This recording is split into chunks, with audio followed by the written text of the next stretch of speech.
Hello. I just want to thank my beautiful assistant, Drew. Earlier I watched Jeff's talk, and I saw that video he played. I looked all around, went back up to the room, looked all around for a video of me drunk trying to climb a fence. I couldn't find one. But I did put this together.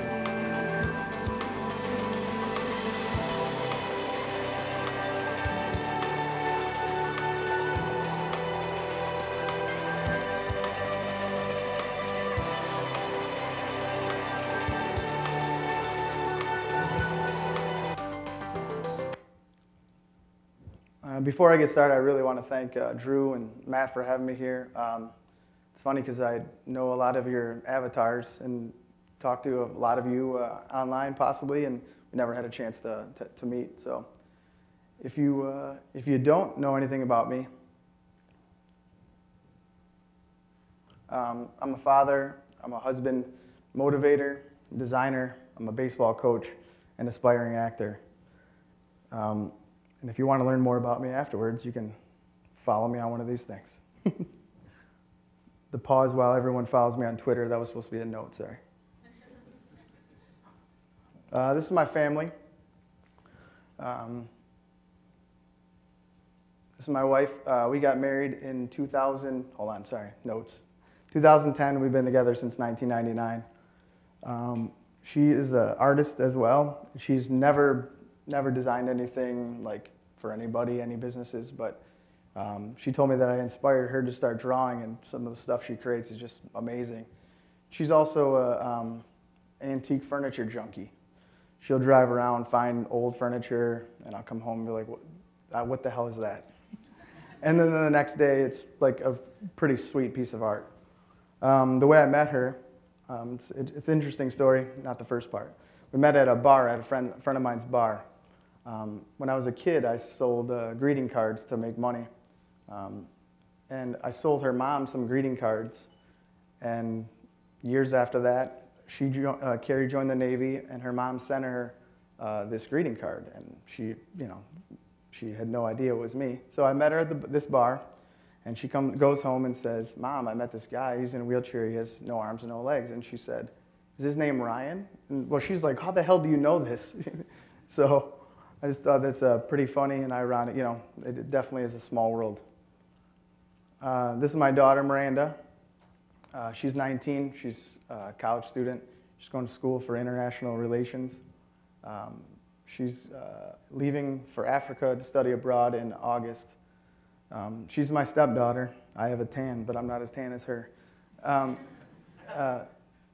I don't call her my stepdaughter because I've been the only father she's ever known since she was 4 years old. So very proud of her. And she's beautiful too. This is my son. He's 12 years old, all-star baseball player, honor roll student, great kid. He's actually better at driving directions than I am. He's only 12 years old, never drove, but he's acting like he's been driving for 15 years.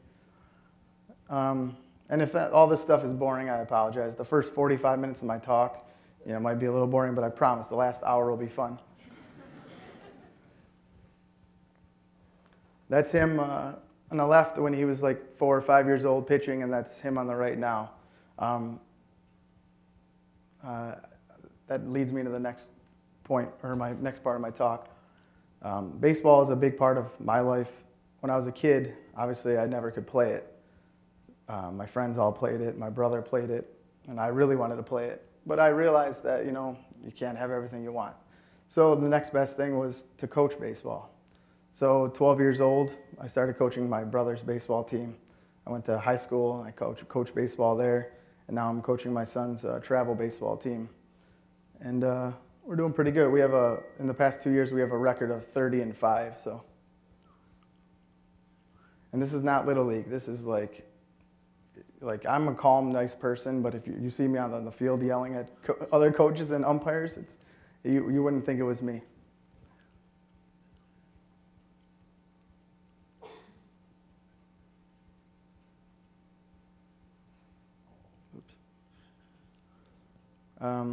For my job, I'm a designer. I'm a UI, UX designer. Ever since I was a little kid, I've been drawing.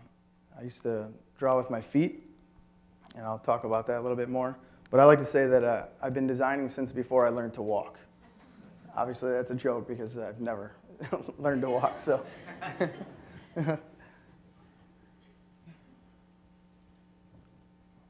I've got to work on some great projects I've been designing since I was in high school. So, but got to work on some really fun and exciting projects. I've worked on, designed over 450 websites, maybe 200-300 logos, and 15 iOS and Android apps. And that leads me where I'm working now. I work for Quicken Loans.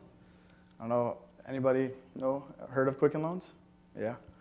Well, the first thing that people say is, "Oh, well, what do you do at Quicken Loans? They sell mortgages. What the heck do you do there?" Well, to be honest, they're actually not only are they the nation's largest online mortgage lender and second largest retail mortgage lender. Sorry, PR made me say it exactly just like that. But they like to say that they're more of a technology company that just happens to sell loans. They own, I don't know exactly how many companies they own, but they own companies like Fathead, Up2, I don't know if you guys know the Up2 app, and they even own the Cleveland Cavaliers. So, sorry.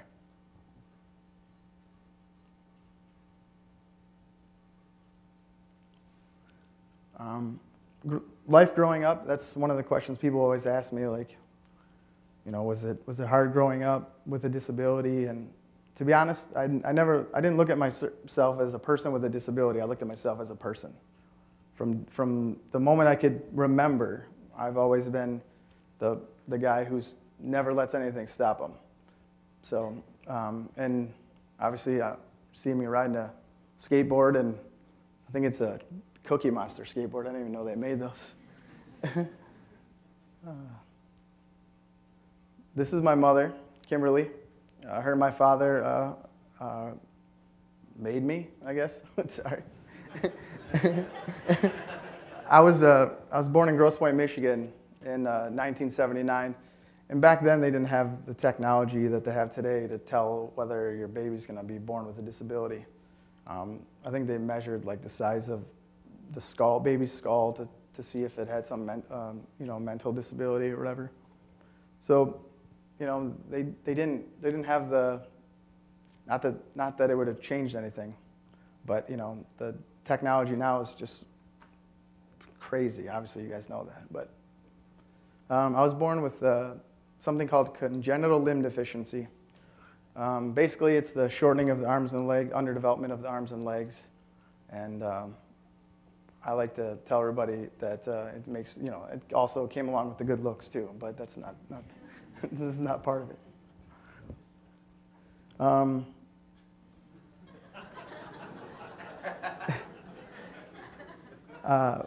When I was born, they actually took me away from my mother immediately. Like, she didn't even get to see me. And I guess it was hours later.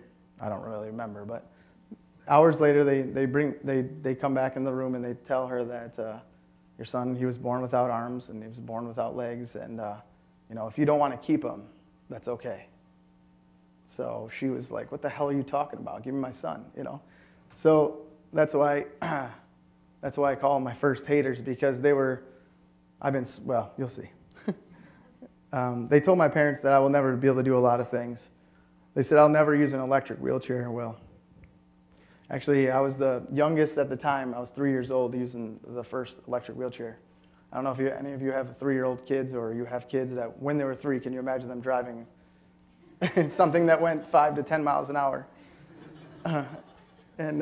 So this wheelchair, the students at U of M designed it and built it for me. It had an elevating seat, so the seat would go down all the way to the ground, so I could get out and then get back in, and then the seat would go back up.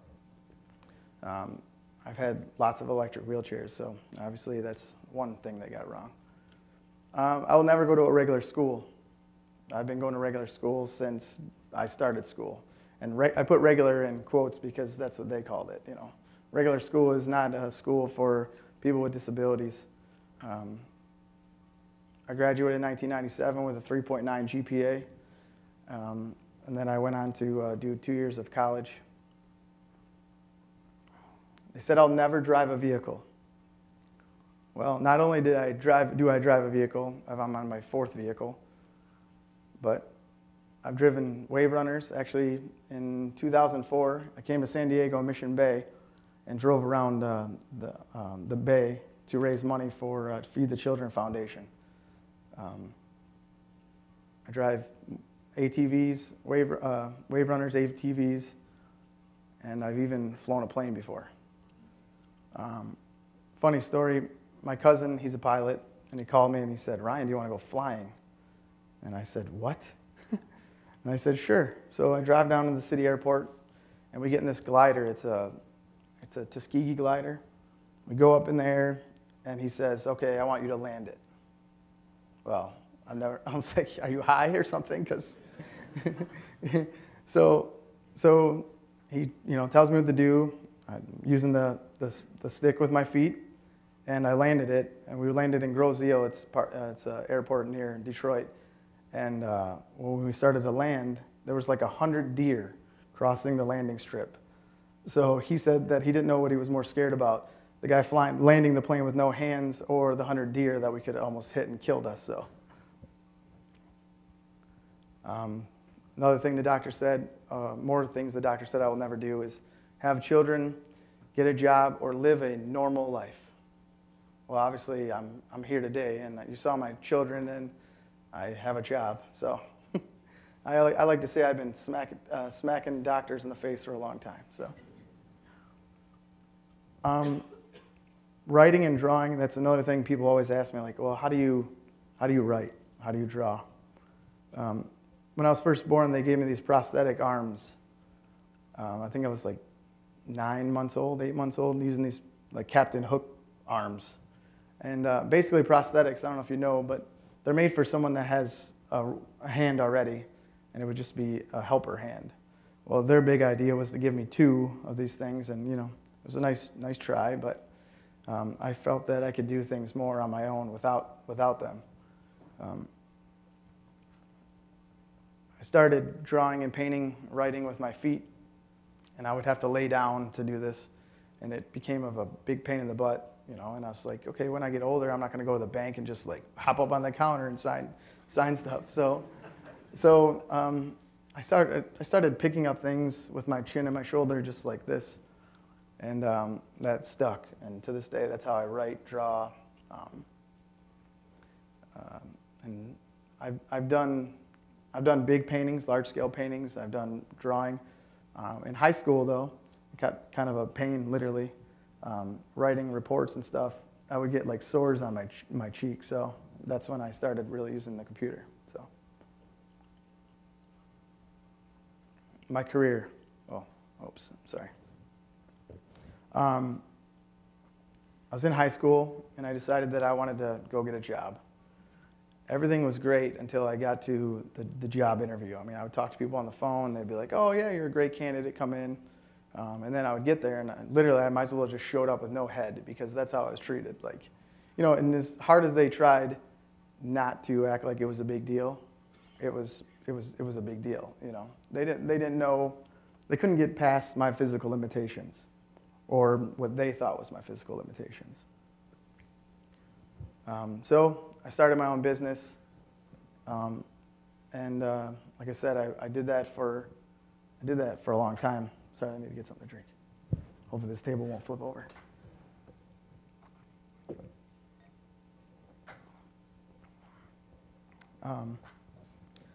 I had to go out and pretty much make my own business, because I wasn't going to be able to go work for somebody else at the time, at least. So I started my own business, and what I did was I built my reputation larger than what anybody thought my limitations were. Like, I'd go to visit a client, and they'd think, well, I don't know, how's he going to do my website? Well, I'd come back the next week with something really cool, and they just forgot about my disability. But, things are, I don't know how many of you are freelancers, but you know that things are not always steady, and I had a family to feed. So at the time, there was MySpace jobs. That probably dates me right there, huh? And I put an ad, I applied for a job with the Army in 2008. And luckily, it was kind of odd. It was a government job, and there was no face-to-face interview, just like lots of phone calls, background checks. And I sent them my work, and they liked it. And I started working there in 2008, and I got to work on some great projects. Did user interfaces for soldiers when they're out in the field. They can use the laptops. I mean, they were using apps that had like text links, and they couldn't, they have gloves on, so they couldn't touch it. So that was like my specialty. I was making apps that help make soldiers' lives easier while they were there.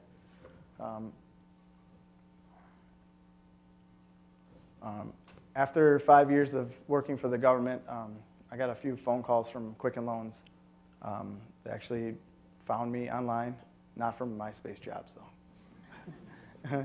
I was referred to them by some people that I know on Twitter, and they called me, and it was a really tough decision to leave a government job. I mean, government job, you pretty much, there was people that slept at their desks, so you pretty much have to like punch a general to get fired. So it was a tough decision, but I didn't think I was going to have enough growth potential, and I couldn't fully use my creativity with the Army. So I took a job at Quicken Loans. Like I said, they called me 1 year, and I told them that their offer wasn't good enough, and I couldn't leave the government job. And then the next year they made me an offer I couldn't refuse, and now I'm working in beautiful downtown Detroit, and I really like it. I did have a face-to-face interview with them, and the recruiter, when I got there, he met me, and he actually walked past me. I was like waiting for him in the lobby, and he walked past me, and I was like, "Hey, I'm the guy I'm here for the job interview." And he did a really good job acting like he wasn't surprised. So it was interesting, but right away, the team I'm working for now, they said that I sold them just meeting me and talking to me. So I work on if you have a Quicken Loans mortgage, you go to the website that I work on, update, do the UI for. And I also, anybody know who Dan Gilbert is? Heard of him? He's the owner of Quicken Loans. I was there for about 4 months, and I got asked to be on a special projects team for him. And he's a billionaire, so he'll come up with an idea, and he wants somebody to quickly make a user interface for it and mock it up. So I'm also doing that now too. Like I talked before, when you meet me, or you just see me and you don't really talk to me or know me, you might think that I have a lot of limitations. That's just natural, I guess. If you don't know somebody and you don't know what they can do, you don't know much about them. So most day-to-day things I do on my own. I drive to work. The only thing I need at work to last the whole day, I use a bidet toilet seat for the restroom, and I need this wheelchair. So, I don't know. I guess I surprise a lot of people when they ask me, like, "Oh, who dropped you off?" I'm like, "No, I drove here." I use a regular computer, a regular mouse, regular keyboard. I don't need any special equipment for that. Although I tried drag and dictate software, and it's just so bad. So I'm not that fast of a typer, but I'm probably faster than that.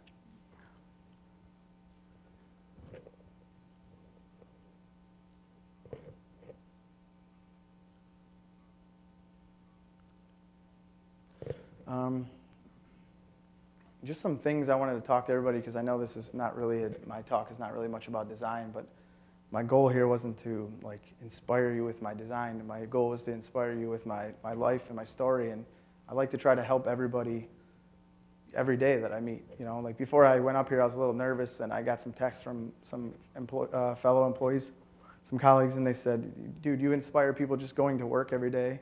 Don't be nervous, you're going to kill it." That to me, I was like, "Okay, you're right. I got this."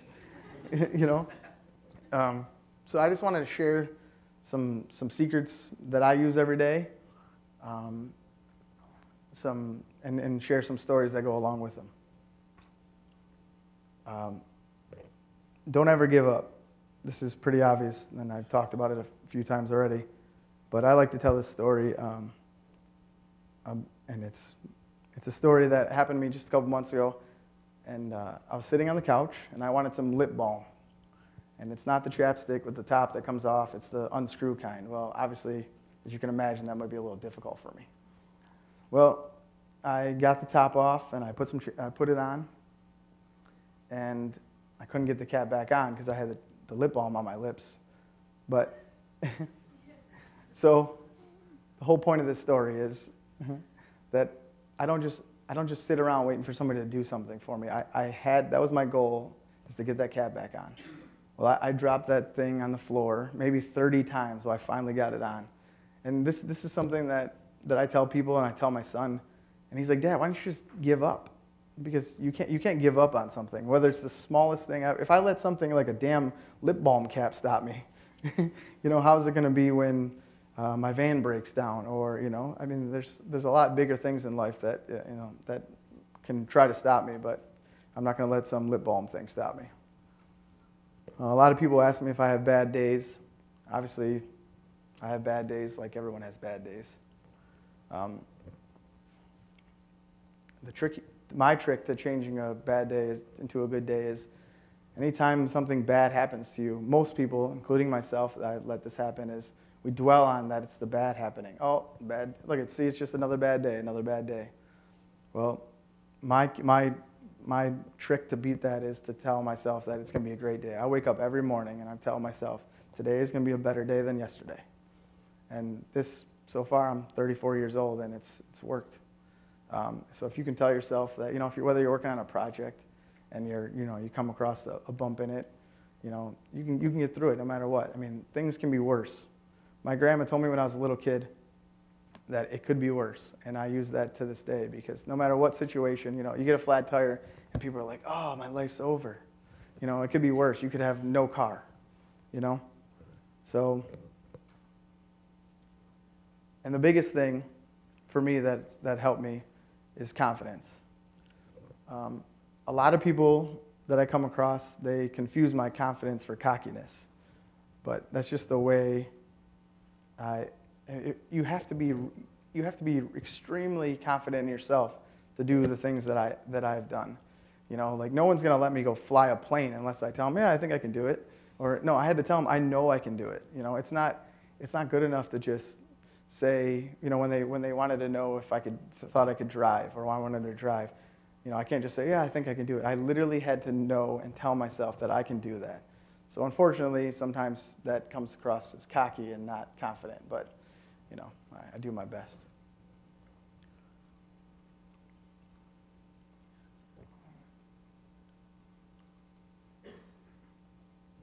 Before I stop talking, I just want to touch on a couple other things. How and why I do what I do. I do what I do every day for my family, obviously. And people ask me, they're like, how do you put up with the pain? Like I told you, both of my shoulders and hips are dislocated. And I do have pain. I don't take any pain medicine because I didn't want to be relying on some pain meds my whole entire life. But to be honest, the reason why I do what I do is because no one's going to do it for me. No one's going to put food on the table. No one's going to pay my mortgage or make my car note for me. I have to do it myself. Everything I have to this day is I earned it. I went to work every day to get what I have. And obviously I had a lot of support from my parents and my family. But there's nobody knocking on my door with a check.